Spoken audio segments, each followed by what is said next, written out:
All right, having witnessed the travesty that was games 2 and 3, this is game 1 between Scallywag and Bradiford. So, Bradiford Protoss in the bottom left of 2000 Atmospheres, and Scallywag, our Terran player, up in the top right. One of the I don't know, it's quite good fun casting the games live. It just kind of adds a bit of a dimension knowing that that's you're seeing it as it happens. Yeah, that was quite good fun to cast the other couple of games. I can't promise that for all of the round 2 matches, but in general in the evenings I've normally got schoolwork out of the way and got various like family commitments and stuff sorted by about 8 o'clock. So you know, if you are playing again, do feel free to give me a shout. There is a reasonable chance that I'll be able to give it a live cast. Anyway, in the production tab we can see that the side core is coming down at about the right time for our Protoss player. Scallywag's come in and had a quick look and has confirmed that, but I'm not sure what's going on with his production. There's a lot of money in the bank. And really you'd expect the CC to be coming down, so you know, I'd like to see this worker come over here and build that, because there doesn't seem to be much else going on. There's no need to be hanging about with that much cash. Twilight console, very quick from Bradiford, so that tends to imply that it's going to be DTs or something, but there's no you know, if you want a DT drop or something like that, you really do need to get that warp gate research started straight away, and that hasn't happened, and neither do we see the Dark Shrine, so maybe this is just going to be for something different, I don't know, but well, oh, in fact it's Templars. That's interesting. We don't see many Templars in the EMS League, and that's a shame. Meanwhile in Terran Land, things looking pretty normal. It's a sort of lining up to be a 2-1-1, which is fine, you know, nothing wrong with a good old-fashioned 2-1-1. 2 racks, 1 factory, 1 starport, get you enough units to come out. These zealots might be able to actually get in and I was going to say get a worker or kill or 2, but instead they just run into the Marines, which is a shame, because actually they could have come down here and you know, given that zealots don't cost any gas whatsoever, they're only minerals. So if you trade a couple of zealots for 3 or 4 workers, you'd certainly be pretty happy with that. You know, if you can kill 4 workers with 2 zealots, you've broken even in terms of the mineral loss on each side. But of course, you've killed 4 workers, so you've reduced your opponent's income, so you're very much ahead on that trade. Several more gateways coming down for Bradiford. Let me just check the upgrades. Warp gate's done, but hasn't researched Storm, so I'm just kind of wondering what sort of build this is going to be. There is a Templar coming in. I don't mind at all a Zealot Archon composition. Archons are good units, Zealots are with charge are good units, but there's no sign of charge being researched either. And just looking at the army supply, Scallywag is in a pretty robust position here. You know, the 2 siege tanks in reasonable positions.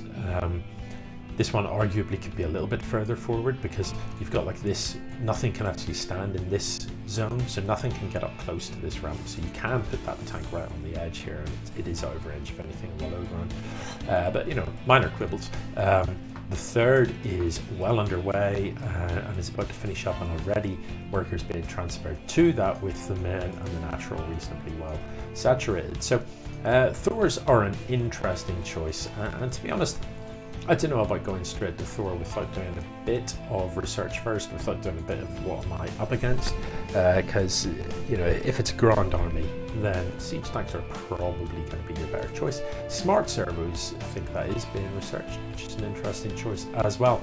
If, however, you have a suspicion that your opponent is going to transition into air, well then fair enough, the Thors are definitely going to come in handy. In Protoss land, the 3rd is beginning to get saturated too, and if these workers were mining, it would be saturated. So, you know, economy-wise, both of these players looking reasonably similar. Scallywag with the income advantage with that slightly higher level of saturation and mules mining as well. Here comes the Protoss army, so let's see what it can get done. My feeling is this very stalker heavy composition with siege tanks, stim marines. Do we have stim? We do, but there are no medivacs here, but I feel that certainly Scallywag should be able to hold this. But Storm is finished, and Storms on top of these marines could make just a huge difference. There's the first one, and it connects very well indeed. The second one, not so good. Storming factory units isn't as effective. Those last couple are absolutely savage, and the marines just melt. I just don't think there's enough just heavyweight firepower in the army. So, Zealots would have been the better choice. Zealots put more hurt on than the Stalkers will. And the Thors essentially in the end just kind of stand strong against that. So while the Templars traded extremely well, really what Bradiford needed to do was get those storms done and then turn the Templars into Archons. You need something heavy hitting against stuff like this. You need Archons or Immortals or something of that ilk to try and fight those Thors, those heavy mech units. A little disappointed in the lack of scouting really, because Bradiford could have got an observer across the map in advance of that, and if you see those mech units, you know that your composition is going to have something pretty punchy to beat it.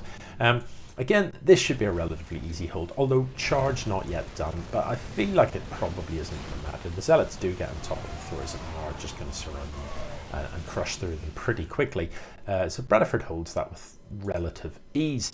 Does he know about this base, I ask myself, and I suspect the answer is no, he doesn't. The gas there gives it away, but has no idea about this at all.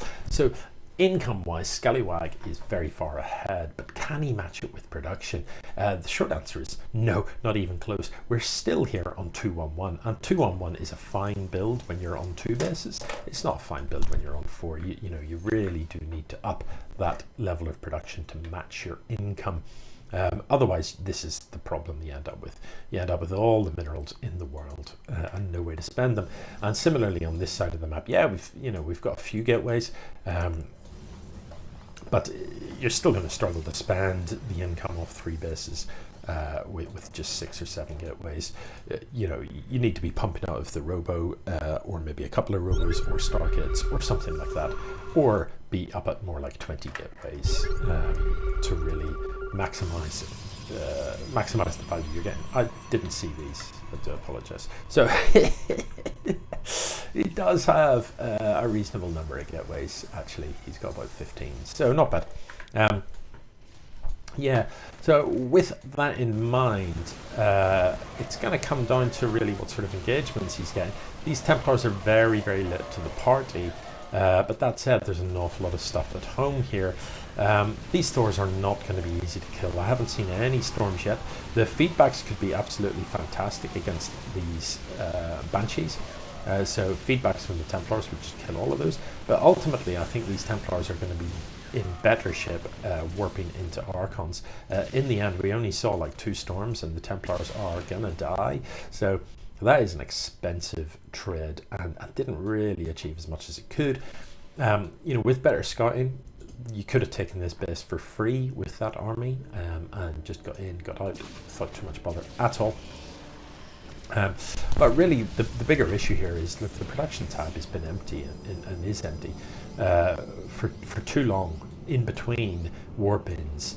Our players are just waiting far too long before they build another round of units. And you can't be doing that.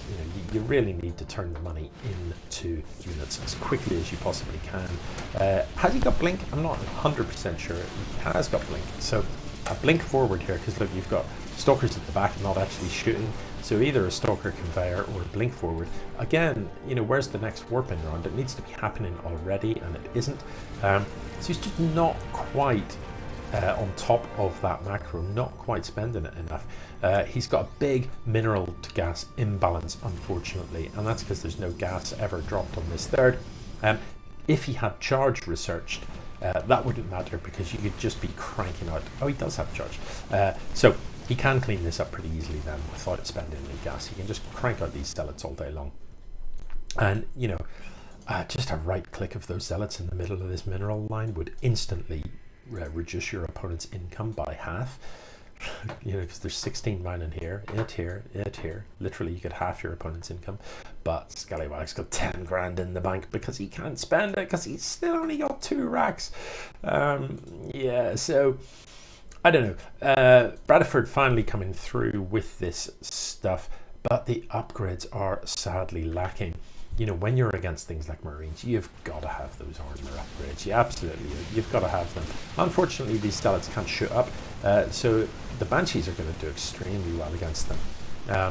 In terms of those upgrades, these are +3 Marines against zealots with no upgrade. Finally, armor's done. No, it isn't. Armor's actually in production. So, you know, +3 Marines against zealots with no armor upgrade. That is going to be painfully one-sided. Yeah, so I don't know. Blinkstalkers coming in and they are going to be all right, but you know, you need the heavy hitters. You've got to have some Archons in the mix here. Archon Zealot is phenomenally good, but +3 Marines, you know, they just do damage so quickly. Even against +1 armor zealots, they'll still cut through them pretty fast, and that combined with the absence of any shield batteries means that Scallywag's army is in the end able to overcome. GG.